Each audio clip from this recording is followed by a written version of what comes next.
So hello guys, welcome back to my YouTube channel. So ನಾನು ಹೋಗ್ತಾ ಇರೋ place ಈಗ ಮಂದಲ್ಪಟ್ಟಿ ಇನ್ ಮಡಿಕೇರಿ.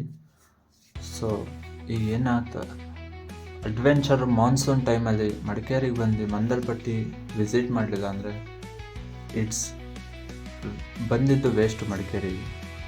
ಸೊ ಈಗ ನಾವು ಹೋಗ್ತಾ ಇರೋ ಪ್ಲೇಸು ಮಂದಲ್ಪಟ್ಟಿ. ಇಲ್ಲಿ ಒಂದು ಸ್ವಲ್ಪ ನನಗೆ ಮಿಸ್ಟೇಕ್ ಆಯಿತು. ಸೊ ಅಲ್ಲಿಂದ ಬರಬೇಕಿತ್ತು, ರೋಡ್ ಚೇಂಜ್ ಆಗಿ ಸ್ವಲ್ಪ ಮಿಸ್ಟೇಕ್ ಆಯಿತು. ಸೊ ಫಸ್ಟು ಇಲ್ಲಿ ಸ್ಟಾರ್ಟಿಂಗು ಇವ್ರ ಹತ್ರನೂ 20 ರೂಪೀಸ್ 20 ರೂಪಾಯಿ ಕೊಟ್ಟು ಏನೋ ಇದು ಗಾಡಿಗೆ ಮಾತ್ರ, ಪರ್ಸನ್ಸ್ಗೆ ಗಾಡಿಗೆ ಮಾತ್ರ 20 ರೂಪಾಯಿ ಪೇ ಮಾಡಬೇಕಂತೆ. ಸೊ ಅದಾದಮೇಲೆ ನೆಕ್ಸ್ಟು ಇಲ್ಲಿಂದ ಮುಂದಕ್ಕೆ ಚೇಂಜ್ ಇಸ್ಕೊಂಡು ಹೋಗ್ತಾ ಇಲ್ಲಿಂದ ಅಡ್ವೆಂಚರ್ ಸ್ಟಾರ್ಟ್ ಆಯಿತು ಅಂತ ಸ್ಟಾರ್ಟ್ ಮಾಡಿಕೊಂಡು ಶಿವ ಅಂತ ಸ್ಟಾರ್ಟ್ ಮಾಡಿದೆ. ಸೊ ಇಲ್ಲಿಂದ ಅಸಲಿ ಅಡ್ವೆಂಚರ್ ಸ್ಟಾರ್ಟ್. ಅದು ಮಾನ್ಸೂನ್ ಟೈಮಲ್ಲಂತೂ ಈ ಥರ ಫುಲ್ಲು ಹಳ್ಳ ಕೊಳ್ಳಗಳು ಜಾಸ್ತಿ. ಸೊ ಅದಾದಮೇಲೆ ಅಲ್ಲಿ 20 ರೂಪಾಯಿ ಕೊಡೋದಲ್ಲದೆ ನೆಕ್ಸ್ಟ್ ಬಂದು ಇಲ್ಲಿ ಇದು ಫಾರೆಸ್ಟ್ ಅವ್ರದ್ದು. ಸೊ ಅಲ್ಲಿ ಕೊಡಬೇಕೋ ಏನೋ, ಅದು ರಿಸಿಪ್ಟ್ ಏನೋ ಕೊಡೋಲ್ಲ. ಸೊ ಇಲ್ಲಿ ಕೊಡ್ತಾರೆ ಪರ್ ಪರ್ಸನ್ 50 ರೂಪೀಸು 50 ರೂಪಾಯಿ. ಅದಾದಮೇಲೆ ಗಾಡಿಗೆ 25 ರೂಪೀಸ್, ಇಲ್ಲ 15 ರೂಪೀಸ್. ಹಾಂ, ಪರ್ ಪರ್ಸನ್ಗೆ 50 ರೂಪಾಯಿ, ಗಾಡಿ ತಗೋದ್ರೆ 15 ರೂಪಾಯಿ. ಸೊ ಎರಡು ಸೇರಿಸಿ 65 ರೂಪಾಯಿ ಬಿಲ್ ಆಯಿತು. ಸೊ 65 ರೂಪಾಯಿ ಟಿಕೆಟ್. ನಾನು ಗಾಡಿ ಒಬ್ಬನೇ ಹೋಗ್ತಾ ಇರೋದು. ಸೊ 2ರಿಂದ 65 ರೂಪಾಯಿ ಆಯಿತು. ಅದಾದಮೇಲೆ ಅಲ್ಲಿ ಜೀಪಲ್ಲಿ ಹೋದರೆ ಅಲ್ಲಿಂದ ಜೀಪಲ್ಲಿ ಎಷ್ಟು ಕೇಳ್ತಾರೆ ಅಂತ ಗೊತ್ತಿಲ್ಲ. ಪರ್ ಪರ್ಸನ್ ಆದ್ರೂ ಜೀಪಲ್ಲಿ ಎಷ್ಟು ಜನ, 7 ಜನ ಹೋಗಬೇಕು ಕ್ಯಾಶುಯಲಾಗಿ. 7 ಜನ ಮಾತ್ರ ಅಲ್ಲೋ ಇರೋದು ಪರ್ ಜೀಪ್ಗೆ. ಸೊ ಅಲ್ಲಿ ಅವ್ರಿಗೂ 50 ರೂಪಾಯಿ ಕೊಟ್ಟೇ ಹೋಗ್ಬೇಕು. ಸೊ ಮಾನ್ಸೂನ್ ಟೈಮಲ್ಲಿ ಯಾರ್ಯಾರು ಅಡ್ವೆಂಚರ್ ಸ್ಟಾರ್ಟ್ ಮಾಡಬೇಕು ಅಂತ ಇದ್ದೀರಾ, ಸೊ ಈ ಪ್ಲೇಸ್ನ ಮಸ್ಟ್ ವಿಸಿಟ್ ಮಾಡಿ. ಇದೊಂಥರ ಬೆಸ್ಟ್ ಅಡ್ವೆಂಚರ್ ಪ್ಲೇಸು. ಸೊ ಏನಂದರೆ ಇಲ್ಲಿಗೆ ಬರೋ ಗಾಡಿಗಳು ಒಂದು ಸ್ವಲ್ಪ ಕೇರ್ಫುಲ್ ಆಗಿರಿ ಅಷ್ಟೇ. ಅಂದರೆ ಜಾಸ್ತಿ ಬ್ಲೆಂಡ್ ಆಗಿರೋದು, ಅಂದರೆ ಸಮದೋಗಿರೋದನ್ನೆಲ್ಲ ಟೈರು ಅದೆಲ್ಲ ತಂದು ಟ್ರೈ ಮಾಡೋಕ್ಕೆ ಹೋಗ್ಬೇಡಿ. ಯಾಕಂದರೆ ಇಲ್ಲಿ ಒಂದೊಂದು ಜಾಗದಲ್ಲಿ ಜಾರ್ಕೊಂಡ್ರೆ ಸೀದಾ ಮೆಂಟ್ರಮ್ ಗೋವಿಂದ. ಸೊ ಅದಾದಮೇಲೆ ನೆಕ್ಸ್ಟು ಹುಷಾರಾಗಿರಿ, ಕೇರ್ಫುಲ್ಲಾಗಿ ಹ್ಯಾಂಡಲ್ ಮಾಡಿ. ಗಾಡಿ ಹ್ಯಾಂಡಲ್ ನಿಮ್ಮ ಕಂಟ್ರೋಲಲ್ಲಿರಬೇಕು. ಇಲ್ಲಿ ಯಾರು ಸುದ್ರು ನೀರು ಹಾರ್ಬಿಡ್ತು ಅಯ್ಯೋ ಆ ಥರ ಜಗಳಕ್ಕೆಲ್ಲ ಬರೋಂಗೇ ಇಲ್ಲ. ಸೊ ಹುಷಾರಾಗಿ ಹ್ಯಾಂಡಲ್ ಮಾಡಿ.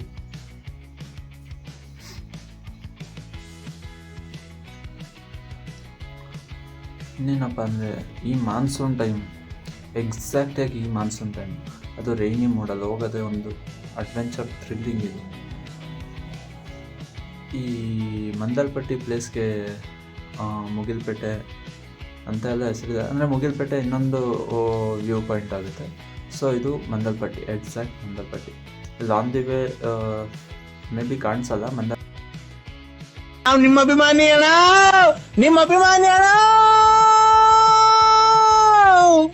ನೀವು ಯಾವ ಊರವರು? ಯಾವ ಊರವರು? ಬೆಳ್ತಂಗಡಿ. ಓಹೋ, ಧರ್ಮಸ್ಥಳ. ಮೊನ್ನೆ ಅಲ್ಲೇ ಬಂದ ಸ್ವಾಮಿ, ನಾವು ಬಂದಿದ್ದು ಬೆಳ್ತಂಗಡಿಗೆ. ಬರಕಿಲ್ವಾ ನಮ್ಮ ಮನೆಗೆ? ಬರಕಿಲ್ವಾ ನಮ್ಮ ಮನೆಗೆ? ನಿಮ್ಮಂತವ್ರು ನಮ್ಮ ಮನೆಗೆ ಬರಬೇಕು.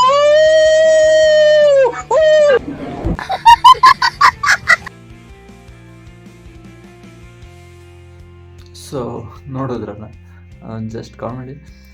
ಆ ಥರ ಸಡನ್ನಾಗಿ ಜೀಪ್ಸ್ಗಳು ಇಲ್ಲಿ ಮಾಮೂಲಿ ಅವ್ರಿಗೆ ಅಭ್ಯಾಸ ಇರೋದ್ರಿಂದ ನಾರ್ಮಲ್ ಸ್ಪೀಡಲ್ಲೇ ಇರ್ತಾರೆ ಅವರು.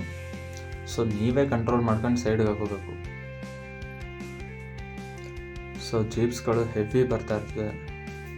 ಯಾಕಂದರೆ ಇಲ್ಲಿ ಆಲ್ಮೋಸ್ಟ್ ಟ್ರೆಕ್ಕಿಂಗ್ ಅಂತ ಬರೋರು ಯಾರು ಅಷ್ಟೊಂದು ಅಡ್ವೆಂಚರ್ನ ಫೀಲ್ ಮಾಡಬೇಕು ಅಂತ ಯಾರು ಬರೋಲ್ಲ. ಸೊ ಜಸ್ಟ್ ಪ್ಲೇಸ್ ವಿಸಿಟ್ ಮಾಡಿ ಹೋದರೆ ಸಾಕು ಅನ್ನೋ ರೇಂಜ್ಗೆ ಇರ್ತಾರೆ.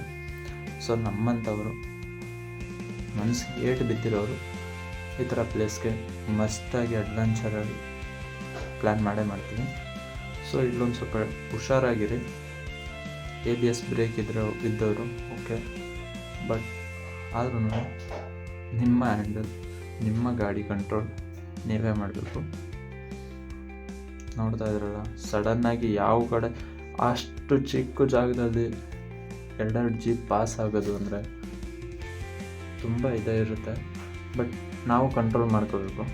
ಅದೇನು ಮಾತಾಡ್ಕೊಂಡು ಜಗಳ ಮಾಡೋಕ್ಕೂ ಆಗೋಲ್ಲ ಅಲ್ಲಿ, ಯಾಕಂದರೆ ಒಂಥರ ಅವ್ರದ್ದು ಟೆರಿಟರಿ ಅಂತಾರಲ್ಲ ಆ ರೇಂಜ್ಗೆ ಮಾತಾಡ್ಬೋದು, ಮಾತಾಡೋಕ್ಕಾಗಲ್ಲ ಅಂತಲ್ಲ. ಬಟ್ ನೋಡಿ ಇಲ್ಲಿ ಯಾರಿಗೂ ಆ್ಯಕ್ಟಿವ್ ಹೊಂಡ ಇಲ್ಲಿವರೆಗೂ ತಂದು ಇಲ್ಲಿಂದ ಮುಂದಕ್ಕೆ ಹೋಗೋಕ್ಕಾಗದೆ ಗಾಡಿ ನಿಲ್ಲಿಸ್ಬಿಟ್ಟು ಹೋಗೋರೆ. ಇಲ್ಲಿಂದ ಆಲ್ಮೋಸ್ಟ್ ಒಂದು 50 ಮೀಟರ್ಸ್ 100 ಮೀಟರ್ಸ್ ಫುಲ್ಲು ಕಲ್ಬಂಡೆ ರೋಡು ಇದ್ದು ಜಾಗ ಹುಷಾರಾಗಿ ಹತ್ತಿಸ್ಬೇಕು. ಟೈರ್ ಫ್ಲ್ಯಾಟ್ ಇತ್ತು ಅಂದರೆ ಜಾರ್ಕೊಡುತ್ತೆ. ಯಾವತ್ತೂ ಫಸ್ಟು ಸೆಕೆಂಡ್ ಗೇರಲ್ಲೇ ಹೋಗಿ ಮೂವ್ ಮಾಡಿ ಗಾಡಿನ.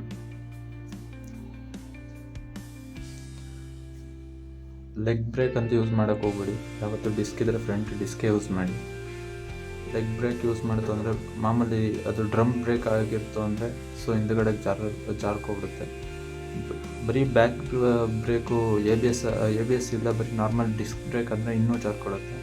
ಸೊ ಫ್ಲ್ಯಾಟ್ ಆಗಿರೋ ಟೈರ್ಗಳು ಒಂದು ಸ್ವಲ್ಪ ಕೇರ್ಫುಲ್ಲಾಗಿ ಹ್ಯಾಂಡಲ್ ಮಾಡಿ ಅಷ್ಟೇ. ಸೊ ಹಿಂಗೆ ಒಂದು ಕ್ಯಾಶುವಲ್ ಟಾಕ್ ಆಗೋರೆ.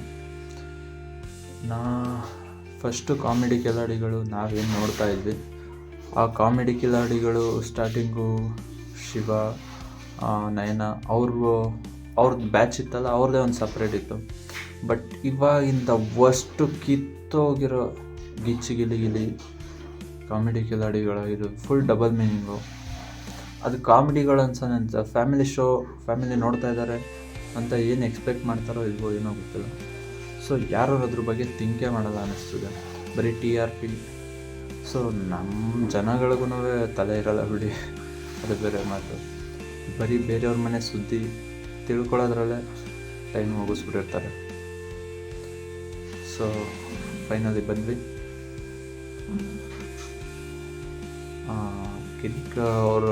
ಕಿರಿಗುರು ಅವ್ರ ಥರ ಒಂದು ಡೈಲಾಗ್ ಅಂತಾರಲ್ಲ, ಬಂದಿರೋ ಮಾತುಗಳು ಯಾವುದು ಮನ್ಸಿಗೆ ಹಾಕಬೇಡಿ, ಕೇವಲ ಕಾಲ್ಪನಿಕ ಮಾತ್ರ. ಇಲ್ಲಿ ಯಾವುದೋ ನಮ್ಮ ಮೈಸೂರು ಹುಡುಗಿ ಒಂದು ಡ್ರಾಪ್ ಕೇಳಿದ್ರು, ಎಕ್ಸಾಕ್ಟ್ ಮಾತಾಡಿಸ್ತಾ ಹೋಗ್ಬೇಕಾದ್ರೆ ಸರಸ್ವತಿಪುರಂ ಅಲ್ಲಿ ಅವರು ಅಂತ ಹೇಳಿದ್ರು. ಸೊ ಅವ್ರು ನಡ್ಕೊಂಡೇ ಬರ್ತಾಯಿದ್ರಂತೆ, ಜೀಪ್ ಬೇಡ ಏನೂ ಬೇಡ ಅಂತ. ಸೊ ಫುಲ್ಲು ಫೀಲಲ್ಲಿ ಇದು ಬಂದಾಗ ಅಲ್ಲಿ ಒಂದು ಹುಡುಗಿ ಕೈಲಿ ಆಗಿಲ್ಲ. ಸೊ ಹುಡುಗಿನ ಅಲ್ಲಿವರೆಗೂ ಡ್ರಾಪ್ ಮಾಡಿದೆ. ಸೊ ಇವರು ಪರಿಚಯ ಸರಸ್ವತಿಪುರಮು ಎಕ್ಸಾಕ್ಟ್ ನಮ್ಮ ಮೈಸೂರೇ, ಮಾತಾಡಿಸಿ ಅಲ್ಲಿವರೆಗೂ ಬಂದು ಫೈನಲಿ ಡ್ರಾಪ್ ಮಾಡಿದ್ವಿ. ಸೊ ಗೈಸ್, ಇನ್ನೂ ಮಂದಲ್ಪಟ್ಟಿ ಇದೆ, ಬಟ್ ಇದು ಅಡ್ವೆಂಚರ್ ರೋಡ್, ಅದಕ್ಕೋಸ್ಕರ ಒಂದು ಸ್ವಲ್ಪ ಫಾಸ್ಟ್ ಮೂವಿಂಗಲ್ಲಿ ತೋರಿಸಿದ್ದೀನಿ. ಬಟ್ ನೋಡ್ಕೊಳ್ಳಿ ರೋಡ್ ಹೆಂಗಿರುತ್ತೆ ಅಂತ. ಆಲ್ಮೋಸ್ಟ್ ಎಲ್ಲರೂ ಮಾಡೋರೆ ವಿಡಿಯೋ ಇದ್ರ ಬಗ್ಗೆ, ಮಂದಲ್ಪಟ್ಟಿ ಬಗ್ಗೆ. ಬಟ್ ಕ್ಯಾಮ್ರಾ ಒಂದು ಸ್ವಲ್ಪ ಮಳೆ ಬಂದು ಹನಿ ಡ್ರಾಪ್ಸ್ ಎಲ್ಲ ಹನಿಗಳೆಲ್ಲ ಅಲ್ಲದೆ ಕ್ಯಾಮ್ರಾ ಮುಂದೆ ಕೂತ್ಕೊಬಿಟ್ಟಿತ್ತು. ಸೊ ಅಷ್ಟೊಂದು ಆಲ್ಮೋಸ್ಟ್ ಕ್ಲಿಯರಾಗಿ ಕಾಣಿಸಿಲ್ಲ. ಓಕೆ, ಪರವಾಗಿಲ್ಲ ಅದಕ್ಕೆ ವಿಡಿಯೋ ಅಪ್ಲೋಡ್ ಮಾಡ್ತಾ ಇದ್ದೀನಿ. ಸೊ ಗಾಡೀಲಿ ಬರೋದೇ ಬೆಸ್ಟು. ನೀವು ಈ ಜೀಪ್ಗಳೆಲ್ಲ ಬುಕ್ ಮಾಡ್ಕೊಬರ್ಬೇಡಿ, ನಿಮಗೆ ಅಡ್ವೆಂಚರ್ ಫೀಲೇ ಇರಲ್ಲ. ನೀವು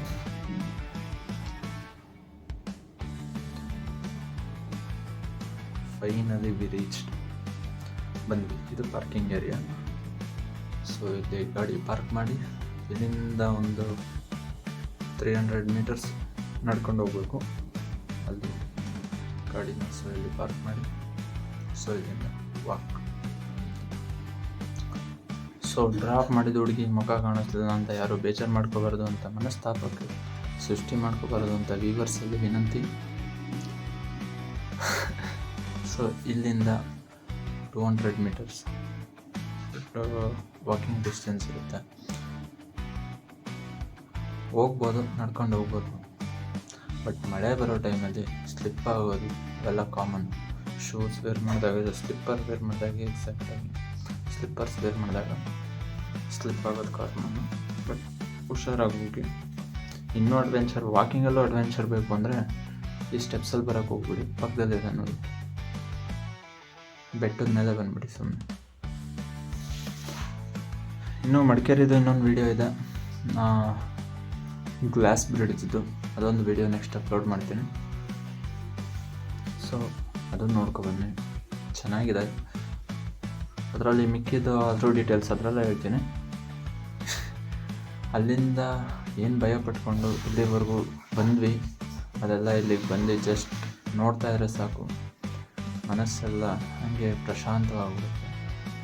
ಸೊ ಇನ್ನು ಬೆಟ್ಟಗಳು ಕಾಣಿಸ್ಬೇಕಿತ್ತು, ಸ್ವಲ್ಪ ಫಾಗೆಲ್ಲ ಹೋಗ್ಬೇಕಿತ್ತು. ನಾನು ಬಂದಿದ್ದು ಫುಲ್ಲು ರೈನಿ ಮೂಡು. ಅವಾಗಿಂದ ಸ್ಟಾರ್ಟಿಂಗಿಂದನೂ ಮಳೆ ಬರ್ತಾನೆ ಇತ್ತು. ಸೊ ಏನೂ ಮಾಡೋಕ್ಕಾಗಲ್ಲ. ಒಂದು ಸ್ವಲ್ಪ ಬೆಟ್ಟಗಳು ಕಾಣಿಸಿದ್ರೆ ಒಳ್ಳೇದಿತ್ತು ಅಂತ ನನಗೂ ಅನ್ನಿಸ್ತು, ಬಟ್ ಏನು ಮಾಡೋಕ್ಕಾಗಲ್ಲ. ಗಾಳಿ ನೋಡಿ ಯಾವ ಮಟ್ಟಿಗೆ ಬೀಸ್ತಾ ಇದೆ, ಛತ್ರಿನ ಉಲ್ಟಾ ಆಗೋ ರಂಜಿ.